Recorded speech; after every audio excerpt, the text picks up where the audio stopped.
दोस्तों, एक बार फिर से आपका स्वागत है आज की हमारी नई वीडियो में। आज हम इस वीडियो में बात करने वाले हैं डॉक्टर जाकिर हुसैन के जीवन को लेकर। हमारा देश जब संकट से गुजर रहा था, इस समय कुछ ऐसे व्यक्तियों का देश को साथ मिला जिन्होंने अपना संपूर्ण जीवन काल देश के लिए समर्पित कर दिया। इन्हीं नामों में एक नाम आता है डॉक्टर जाकिर हुसैन का। देश को विकास की ओर ले जाने में इनका महत्वपूर्ण योगदान रहा है। डॉक्टर जाकिर हुसैन आज़ाद भारत के तीसरे राष्ट्रपति रहे हैं। आज़ादी के पहले उन्होंने स्वतंत्रता सेनानी के रूप में कार्य किया। उनके नेतृत्व में देश में शिक्षा के क्षेत्र में अभूतपूर्व क्रांति हुई। तो चलिए डॉक्टर जाकिर हुसैन के जीवन को लेकर विस्तार से जानते हैं।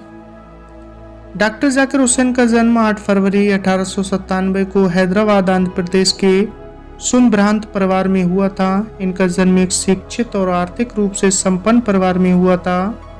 इनकी माता का नाम नाजनीन बेगम था।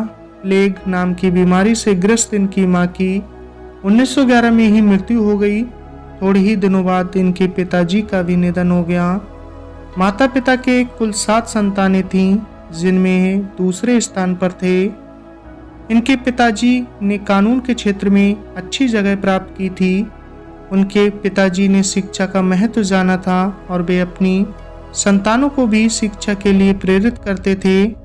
पिताजी की मृत्यु के बाद उनकी इच्छा पूर्ति के लिए जाकिर हुसैन ने अपनी शिक्षा में किसी भी तरह की रुकावट नहीं आने दी। इनकी प्रारंभिक शिक्षा इस्लामिया हाई स्कूल इटावा से हुई। एंग्लो मुस्लिम ओरिएंटल कॉलेज, जिसे वर्तमान में अलीगढ़ मुस्लिम यूनिवर्सिटी के नाम से जाना जाता है, इस कॉलेज से कानून की पढ़ाई की। यहाँ से एमए करने के बाद वे जर्मनी चले गए और जर्मनी विश्वविद्यालय से 1926 में अर्थशास्त्र में पीएचडी की डिग्री प्राप्त की। वहीं बात करेंगे इनके जीवन के सफर को लेकर। जर्मनी से पीएचडी करने के बाद वे भारत लौट आए। भारत में लौट आने के बाद उन्होंने जामिया मिलिया इस्लामिया में शिक्षा सेवा प्रदान की। वर्ष 1927 में यह विश्वविद्यालय बंद होने के मार्ग पर था। इस समय इनके प्रयासों की वजह से यह संस्थान अपनी लोकप्रियता बरकरार रखने में कामयाब रहा। कुल 21 वर्षों तक इन्होंने जामिया मिलिया इस्लामिया में सेवा प्रदान की। इस समय भारतीय स्वतंत्रता संग्राम आग की तरह भारत के हर हिस्से में फैल रहा था। एक आदर्श शिक्षक के रूप में वे महात्मा गांधी की विचारधारा को प्रचारित करने में सफल रहे। वर्ष 1930 के दशक के मध्य तक उन्होंने देश के कई शैक्षिक सुधार आंदोलनों में सक्रिय हिस्सा लिया था। वहीं बात करेंगे राजनीतिक जीवन को लेकर।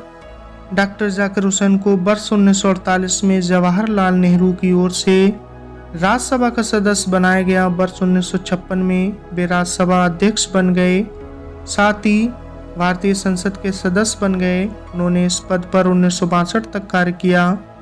वर्ष 1962 में वे देश के दूसरे उपराष्ट्रपति बन गए। इसके पश्चात 13 मई 1967 को वे भारत के तीसरे राष्ट्रपति बन गए। भारत के पहले मुस्लिम राष्ट्रपति बनकर उन्होंने इतिहास रच दिया। वही बात करेंगे इनके कार्य एवं योगदान को लेकर। डॉक्टर जाकिर हुसैन एक अनुशासन प्रिय व्यक्ति थे। उनके कार्यों से उनका देश के प्रति सम्मान और प्रेम नजर आता है। उन्होंने जामिया मिलिया इस्लामी यूनिवर्सिटी को बंद होने से बचाया। इसके बाद वे 1926 से 1948 तक इसके कुलपति रहे। महात्मा गांधी के कहने पर वे राष्ट्रीय शिक्षा आयोग के अध्यक्ष भी बने। 1956 से लेकर 1958 में वह संयुक्त राष्ट्र शिक्षा विज्ञान और संस्कृत संगठन यूनेस्को की कार्यकारी समिति में रहे।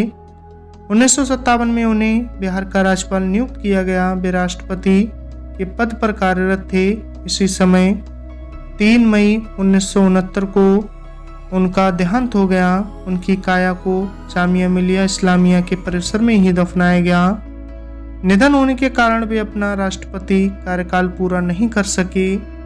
वहीं बात करना चाहूँगा इनके कुछ महत्वपूर्ण रचनाओं को लेकर। Capitalism, scale and methods of economics, Republic, शहीद की अम्मा, अंधा घोड़ा आदि, ए फ्लावर सॉन्ग इत्यादि इनकी रचनाएं हैं। डॉक्टर जाकिर हुसैन को मिले सम्मान्य पुरस्कारों को लेकर बताना चाहूँगा। पद्म विभूषण 1954, भारत रत्न 1963 में मिला। तो दोस्तों, कैसे लगी आपको मेरे द्वारा दी गई जानकारी डॉक्टर जाकिर हुसैन के जीवन से संबंधित? अगर आपको ये वीडियो पसंद आए तो नीचे दिए कमेंट्स बॉक्स में अपनी राय जरूर साझा करें। मिलते हैं फिर अगली वीडियो में एक नई जानकारी के साथ। आपने अपना कीमती वक्त दिया, तब तक के लिए धन्यवाद।